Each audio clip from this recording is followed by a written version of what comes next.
Hello and welcome to Newsroom. We're coming to you live from Islamabad and I'm Sharmeen Ali.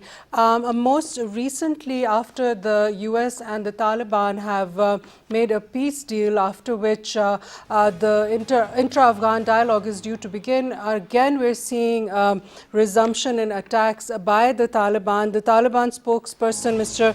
Zabiullah Mujahid, has said that reduction of violence has ended now and our operations will continue as normal. So this is again a bit of a tense situation and different statements coming out from different parties about this. And the Taliban spokesperson also said that as per the agreement, our Mujahideen will not attack foreign forces, but our operations will continue against the Kabul administration forces. So again, a bit of a precarious situation. Hopefully 10th March, when the talks are going to happen between the Taliban and the Afghanistan government in Oslo, things should settle down before that, and there's a possible prisoner exchange. We'll talk about this with our guests in our studio shortly. Also, advisor for finance to the Prime Minister, Dr. Hafiz Sheikh, has said that the outlook for the economy is strong now, and this is after talking about various indicators which show that the economic performance has improved. And now we're also seeing previously that the main concern was the rate of inflation and how it was impacting the common people. That has also come down. It's come down to 12.4% last month from 14.6% in January. That's due to a number of different measures. We'll be talking about that as well. And also we've seen a very strong statement from Iran's foreign minister, Mr. Javad Zarif, about the violence in India. He said that Iran condemns the wave of organized violence against Indian Muslims for centuries. Iran has been a friend of India. We urge Indian authorities to ensure the well-being of all Indians and not let senseless thuggery prevail, which is a very strong statement. And then due to that fact, the envoy of Iran in India has been summoned by the Foreign Office. And we've also seen today a statement by the envoy of the OIC, Secretary General in Pakistan, saying that they're concerned about the situation of the Kashmiris in India. So the international community together is raising its voices about the situation in India right now with the minorities and particularly Muslims. Now we'll begin our first topic, but first we're going to have a look at this report before I introduce our guests.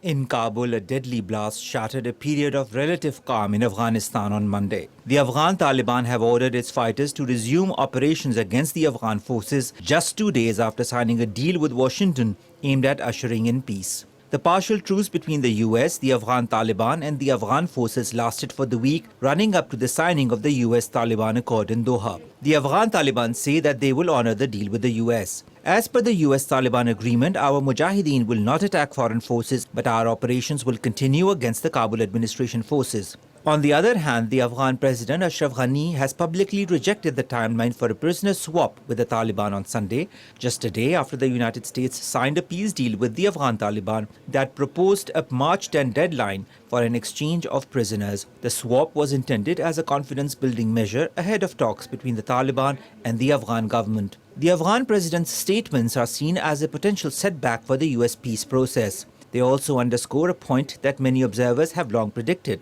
that the most challenging step in the peace process will be reaching an agreement between the Afghans themselves and the Taliban.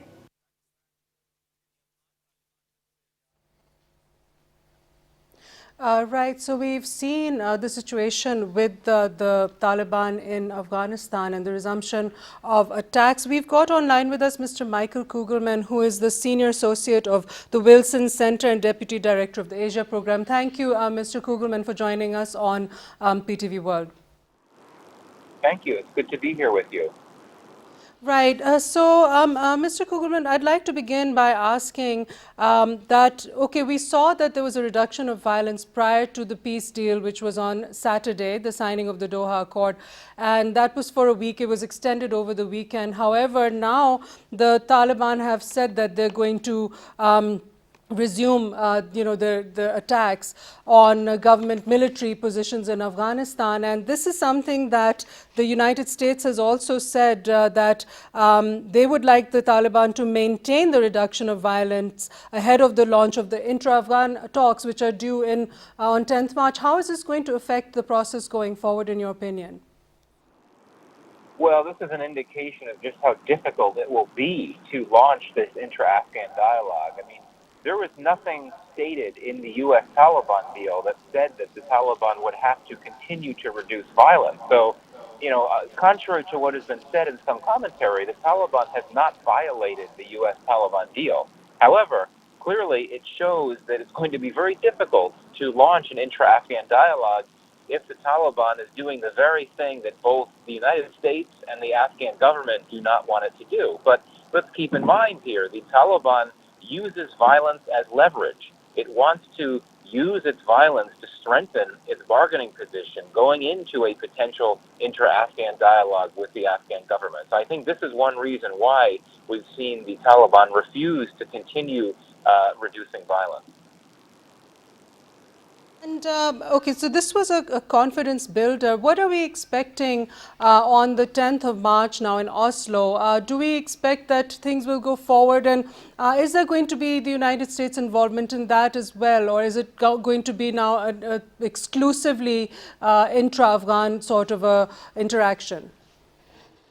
Well, I mean, officially and publicly, this is, an Afghan-led, Afghan-owned dialogue. However, I imagine that the U.S. will be quite involved behind the scenes, at least initially, trying to ensure that the Afghan government can put together a negotiating team. That will be a first and very difficult step because, as you know, the political environment in Afghanistan is very divisive and very dysfunctional. And so even something as simple as putting together a negotiating dialogue with the Taliban could be very difficult. So I imagine that U.S. officials may behind the scenes try to work with the Afghans informally to try to get them to put together a dialogue, to put together a negotiating team. Right. The US has also previously said that it would defend their Afghan partners if they come under attack. And we've just seen that there was an attack at a football ground in Khost in eastern Afghanistan where people were killed. So, in your opinion, do you think at any point the US is going to actually act upon that? Well, I mean, so long as the U.S. continues to have forces in Afghanistan, I imagine it will reserve itself the right to help the Afghans. Certainly, it does not want to do that. I think in the spirit of peace and in the spirit of the U.S. intention of a withdrawal, it will want to not to be involved in battlefield activities. But I think that one key objective for the U.S. government moving forward is to make it very clear to the Afghan government that it is not abandoning Afghanistan, that just because it had set a calendar for a withdrawal of troops with the Taliban, that it is not going to just leave Afghanistan in the lurch. So in that regard, coming to the aid of the Afghan military, if it experiences a significant challenge or a significant problem, that could be a way of conveying continued U.S. support and commitment to the Afghan state. Right. And also the U.S. troop withdrawal, it's meant to be a certain number in the next 135 days, and then it's going to be a complete withdrawal by 14 months of all U.S. and allied troops. So previously, President Trump has said that he's said statements like Afghanistan is the Harvard of terrorism, etc. So is there going to be a complete withdrawal, or will there still be some presence to make sure that terrorist activity doesn't resume again? Well, it's a good question. I don't think no one really knows for sure. Indeed, the deal does stipulate that in 14 months, all U.S. troops will leave so long as the Taliban has fulfilled its commitments. And per the U.S. Taliban deal, those Taliban commitments entail ensuring that Afghanistan is not used as a place to stage terrorist attacks on the U.S. or its allies. So one could interpret that in different ways. One could interpret that to mean not only that the Afghan Taliban would sever all ties with the likes of al-Qaeda, but also that it would prevent other actors, including Pakistan, from being involved in activities that could be perceived as support for attacks on the U.S. military in Afghanistan. I think that for the U.S., the main focus is on the global terror groups, al-Qaeda and its allies. So I imagine that if the U.S. government in 14 months, whether that's the Trump administration or a successor, will indeed be ready to pull all troops from the country, which is a bit of a surprise, given that the messaging from the administration here for quite some time is that there was a desire to maintain some type of counterterrorism force in Afghanistan for the foreseeable future. But it does seem like there's a strong intention to pull all troops within the next 14 months. Right, and Mr. Kugelman, also one or two more questions. We also have recently seen an article by the co-founder of the Taliban, deputy leader of the Taliban, Sirajuddin Haqqani, in the New York Times, saying what the Taliban want. And the impression one gets from that article is that the Taliban want an inclusive sort of an arrangement and to work with all partners, and a very hopeful kind of a message. However, the recent attacks kind of throws everything off. Well, absolutely. I think that what the Taliban has been doing for quite some time is to project itself as a more moderate, peace-loving version of what you had in the late 90s, when the Taliban was a very repressive, violent force. And that's what this op-ed in the New York Times was meant to do. But, you know, as I said before, unfortunately, it's such a tragic thing. The Taliban is not going to easily give up violence, even if it commits to a peace process and to negotiate with the Afghan government. It is not going to easily agree to reduce violence, much less a ceasefire, even though that would be a tremendous confidence-building move for an intra-Afghan dialogue if the Taliban were to agree early on to reduce violence or to agree to a ceasefire. But unfortunately, I just don't think we're going to see that. And since the U.S. government and the Afghan government, quite frankly, don't have the leverage to impose these demands on the Taliban, to say, for instance, we're not going to talk to you unless you first agree to do a ceasefire. The Taliban just has much more leverage because it doesn't have a rush. It's in no rush to launch or get a successful peace deal. Whereas the U.S. government and the Afghan government, you know, they really want an agreement. So, unfortunately, I think that we could see some more violent attacks like these, even if you have efforts to move forward on starting these talks. Right. And as a final question, I'd like to ask you, our Foreign Minister Shah Mahmood Qureshi has said that any further reservations going forward that Afghanistan has with Pakistan, they should be resolved bilaterally rather than involving the United States. And he also went on to mention how important Pakistan's role was in this entire peace deal. Your comments on that, please. Well, I agree with the foreign minister. I think that Pakistan's role in the U.S. Taliban talks was critical, just because, as I understand it, it was the Pakistanis that used their influence over the Taliban to literally bring them to the table, and not just bring the Taliban to the table, but bring the key Taliban leaders to the table, such as Mullah Baradar, who was released from prison in Pakistan in 2018 so that he could help lead the talks. And I understand that the U.S. Believed that Pakistan was helpful in trying to press the Taliban on some of these U.S. things, like getting the Taliban to reduce violence and all. It gets a little more complicated now once we start the intra-Afghan dialogue. Once the Afghan government is involved in the talks, the Afghan government does not have a good relationship with Pakistan. So it's unclear how willing Kabul would be to have Pakistan involved, though I still think Pakistan has a very important role in trying to push the Taliban to somehow agree to at least reduce violence a little bit, to offer some type of confidence-building measure. But the final note here, it's essential for there to be efforts between Afghanistan and Pakistan to improve their relations. That will make it a lot easier for this intra-Afghan dialogue to move forward, if those tensions between Afghanistan and Pakistan are reduced. Right, absolutely. Thank you so much, Mr. Michael Kugelman, who's a senior associate of the Wilson Center. He was joining us online and giving his feedback about this whole process with the peace deal. Now, I'd like to introduce the guests that I have in our studio today also, who will be talking about this with us. We have with us Brigadier Salim Butt, who's a senior analyst, and also Raja Faisal, who's a senior journalist. Thank you both for joining us. And you heard the extensive conversation we were just having with our participant from the United States. And it's one of these situations, Brigadier Sahib, I'll start with you. that you saw a peace agreement, a lot went into that, 18 months of negotiations, and almost 2 days later, we're seeing attacks again on the Afghan military post. I'm not sure exactly who are the people killed over there, but it's a very worrying situation. So. Yeah, I think first of all, let me say that it is a big success for Pakistan being the enabler for making this agreement take place between USA and Taliban. So Pakistan is rightly taking the pride in it and satisfaction. But as rightly pointed out by Foreign Minister, that henceforth it is between the Taliban and the Afghan government to proceed further smoothly, and they have to set aside their own differences. But out of the 4 points agreed upon in this peace agreement, the most problematic step, I think, is the success of intra-Afghan dialogue. Because we have seen in the last 18 years, when Pakistan was making consistent efforts that Afghans should sit together, discuss among themselves, where Pakistan had been trying it bilaterally, trilaterally, in the quadrilateral groups, the similar outcome for 18 long years. But why it didn't succeed was something to do with the internal dynamics of Afghanistan. So there are so many villains and heroes in this whole process when it comes to a tribal society like Afghanistan.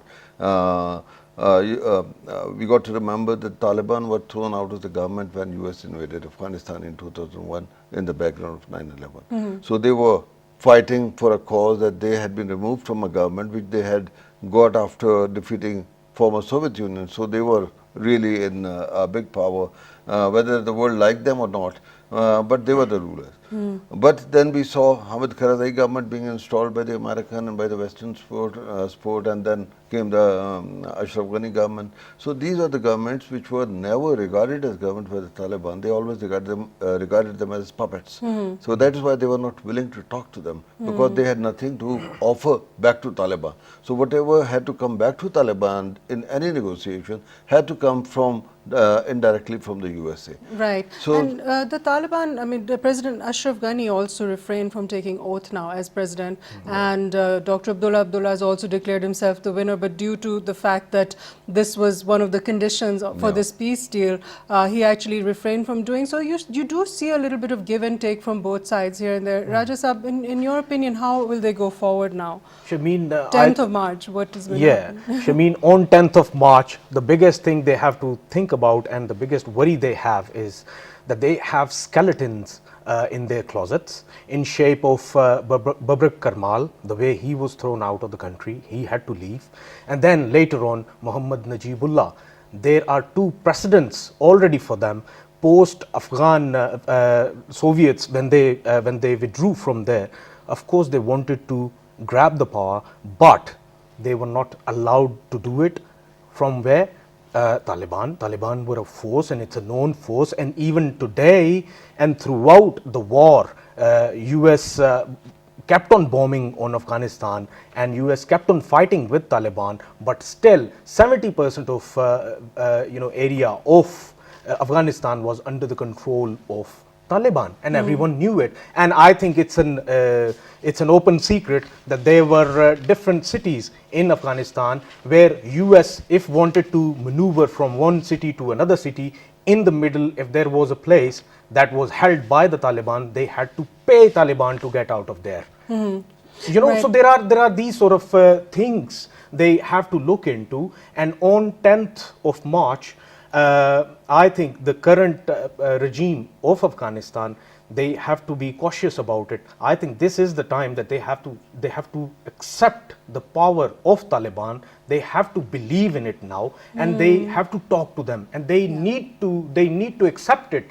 that they are the ones who were dropped in Afghanistan in the American C-130s at Bagram Air Base.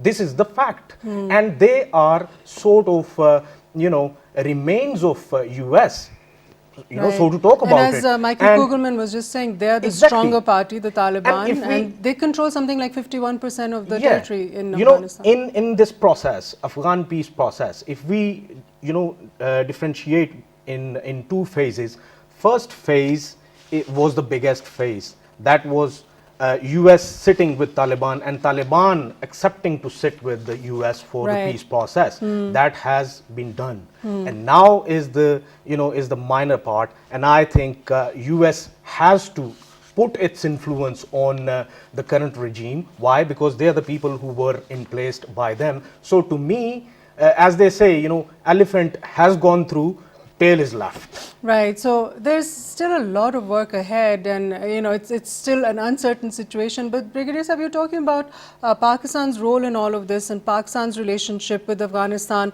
Foreign Minister's statement we discussed earlier as well, that the US and Pakistan and Afghanistan must have their own bilateral talks without going to a third party and involving the US every time.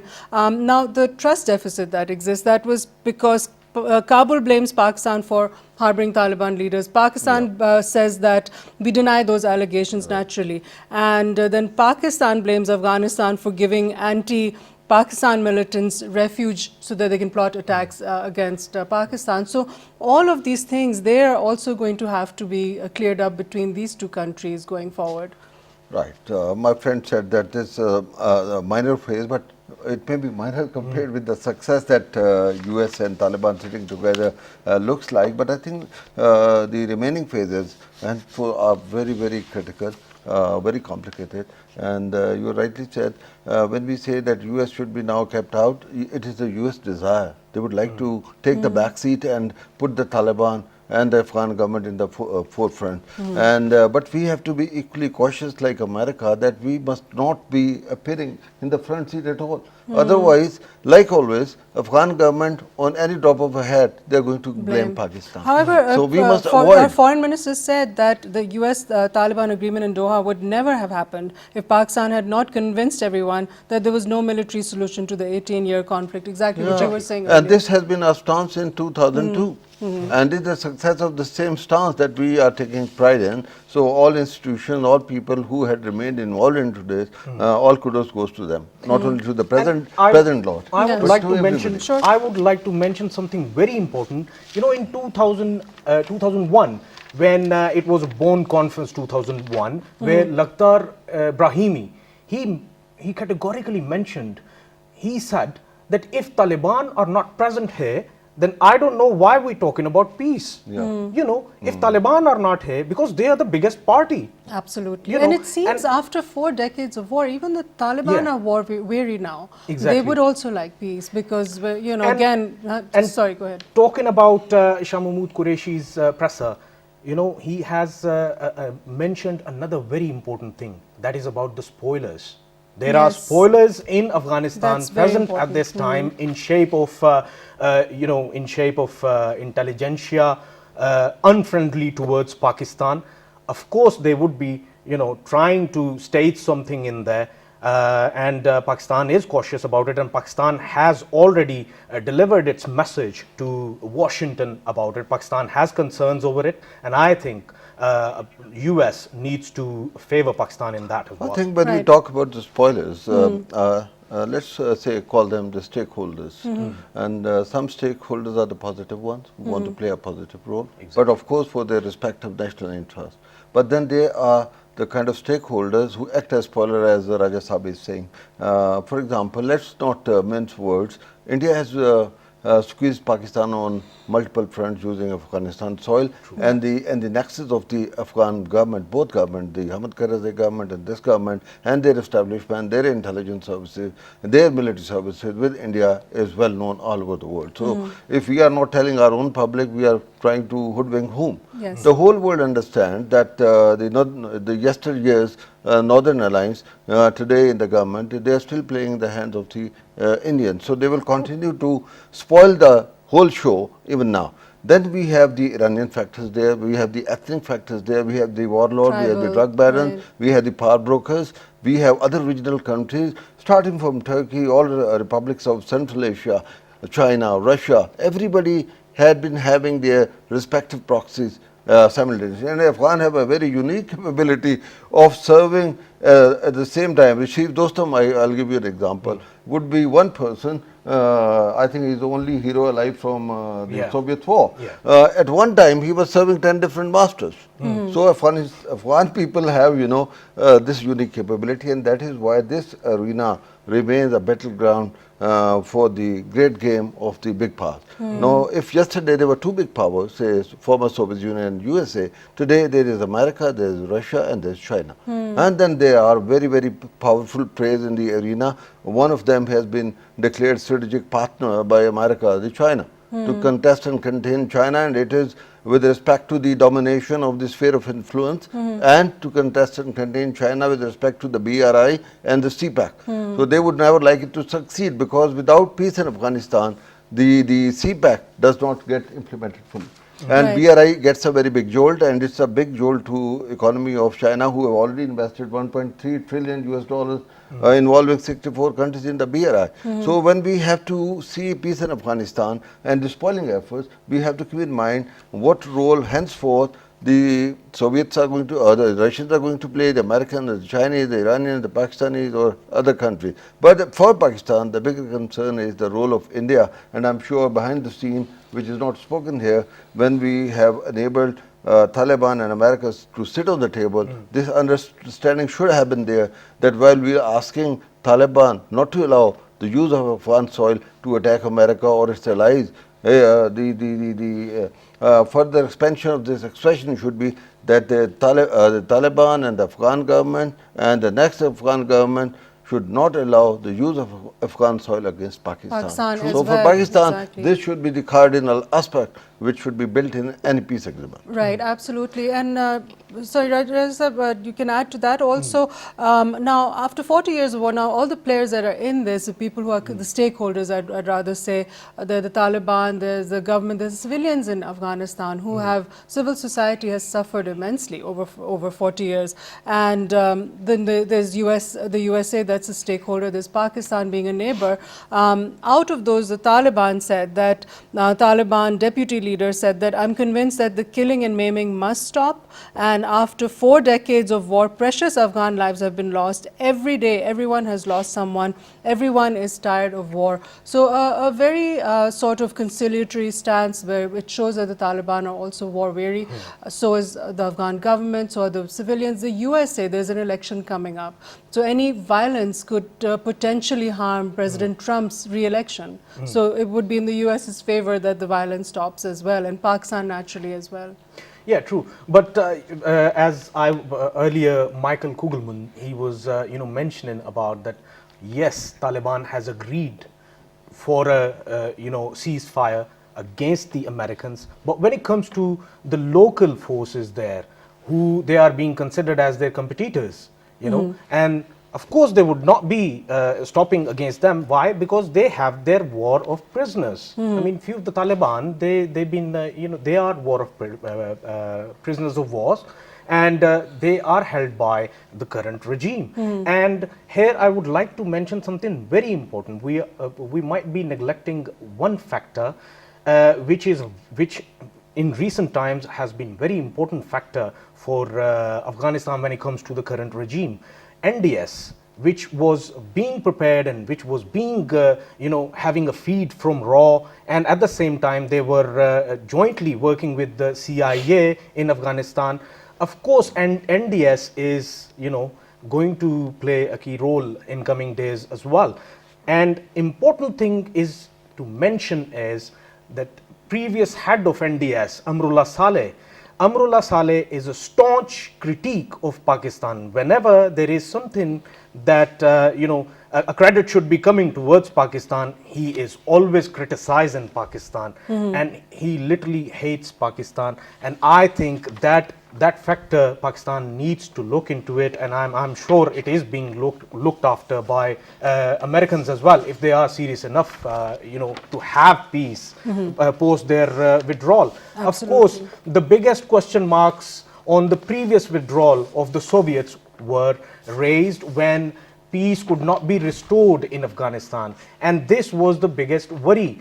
When America and its allies, they get out of Afghanistan, what remains in there? Do they leave behind a conflict, or they try to try to bring peace in Afghanistan and prosperity later on, and reconstructing the country so that it can stand itself. So this is the biggest question mark. It still is an unfinished peace process at the US side as well.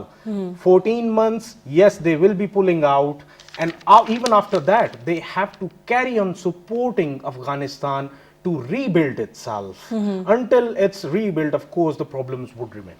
And naturally, that rebuilding will come after a consensus. And, Yeah. it's also been expressed by all Right. parties that they I would do like want to a touch consensus. upon the rebuild afterwards, but what Raja was saying, I would like to further expand that and relate the clauses of this peace agreement with the timelines that have been written in the agreement. 35 days to pull out 14,000 troops and bringing it to 8,400 or 600. So the Trump gained significantly in his election campaigns, because much before the election campaign he can tell the American public, okay, I promised I am going to disengage from the endless war, I am going to bring my sons back home, American troops coming back home. So this has to happen much before the elections actually take place. But at the same time, having gained that political mileage by the Republican Party and by the Trump, they are still having those 8,400 troops in those 5 strong military bases, which can act as a very potent springboard for any military build-up later on, because when the next American government comes in, whether it's Trump, Republican, or the Democrats come back, if the things do not go as per the strategic template worked out by the American administration, they still have this leeway in their hand that they can further expand and build on another phase. I can be criticized for this. Well, Americans are war-weary, they have had enough, they have lost 2 trillion, but would they like these 2 trillion to go down the drain, or would they like to get something out of it? I'll draw your attention to Trump's statement. One is that you are saying about Iran, they don't want to see Iran as a nuclear state. But Trump, right few months back when he was interviewed by one of the media, and he said, I want to pull out all my troops from Afghanistan, but then we have nuclear Pakistan out there. So I'll have to use India to take care of that. So let's refresh our memories. Let's not get subsumed by this period of joyfulness, because we as a Pakistani nation, we have very short memories. But the strategic objectives of the big past, they do not go out with the personalities when they go out. The administration will keep the flame burning when it comes to attainment of their strategic objective. The other timeline, 14 months, that is what I said, the new government would have settled in, and their strategic objective, they will re-evaluate, and then they will decide whether to pull out or whether to come back in.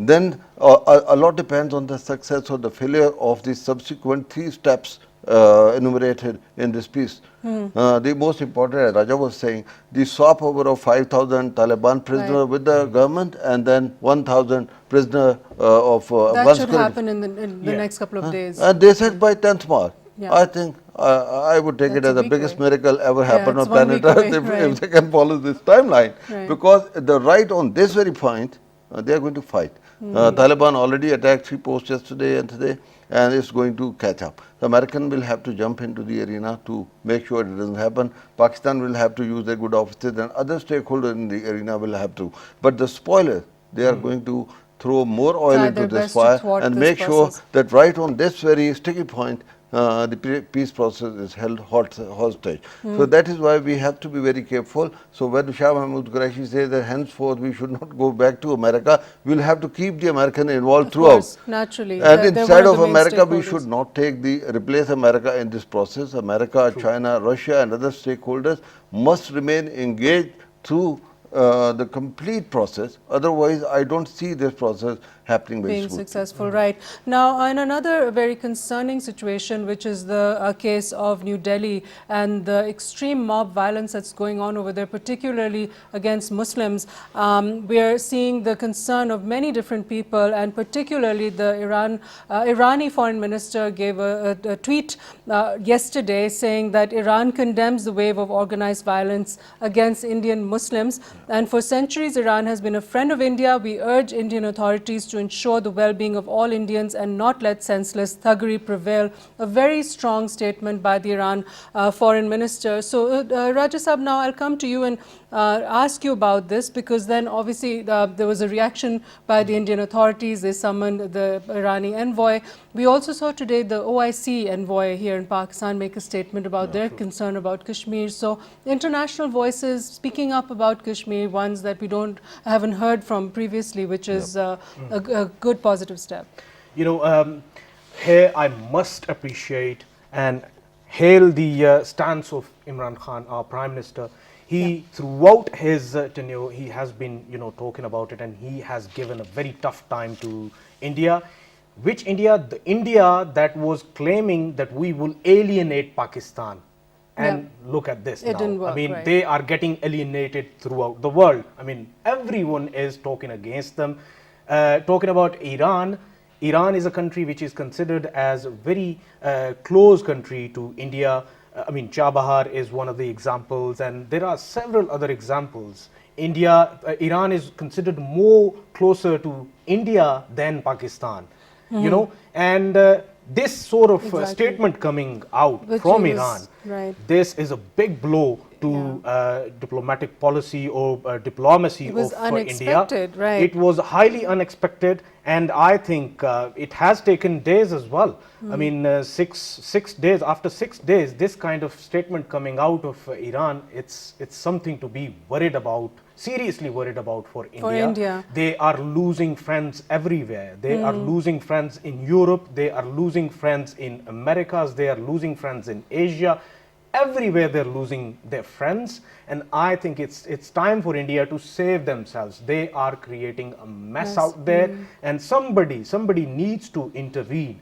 I mean, they need to throw out Modi if they want to save India. Absolutely. And Brigadier Saab, as far as the contrast is concerned between India and Pakistan, our Prime Minister Imran Khan, tweeted that nobody is to discriminate against minorities in our country, whatever religion they may be. That was a very strong statement coming from Pakistan's Prime Minister in order to protect our non-Muslim communities, because naturally when you're seeing the violence against Muslims in India, a lot of people's religious sentiments come up. So a real contrast you're seeing between Prime Minister Modi and Prime Minister Imran Khan. Prime Minister Modi has been largely silent about about the mob violence. He's not condemned it. He's not stopped it. Even more so, the BJP ministers have been fueling it, and the police has been, they've been informed not to intervene. So it's such a contrast between what's happening. What Modi did as a butcher of Gujarat a few years ago, he is now doing it as a chief minister of Gujarat. Then he organized killing of Muslims then, and then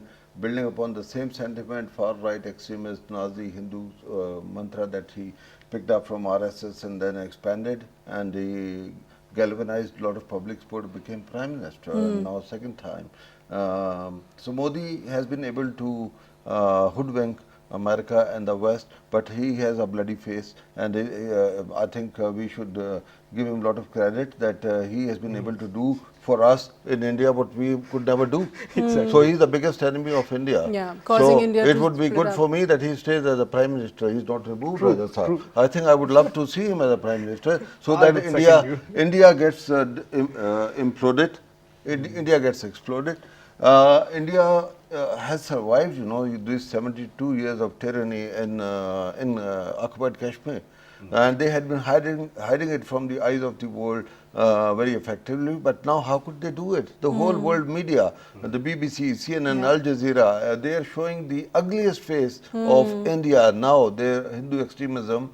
Undertaking genocide of innocent Muslims out there in the background of Citizenship Amendment Act.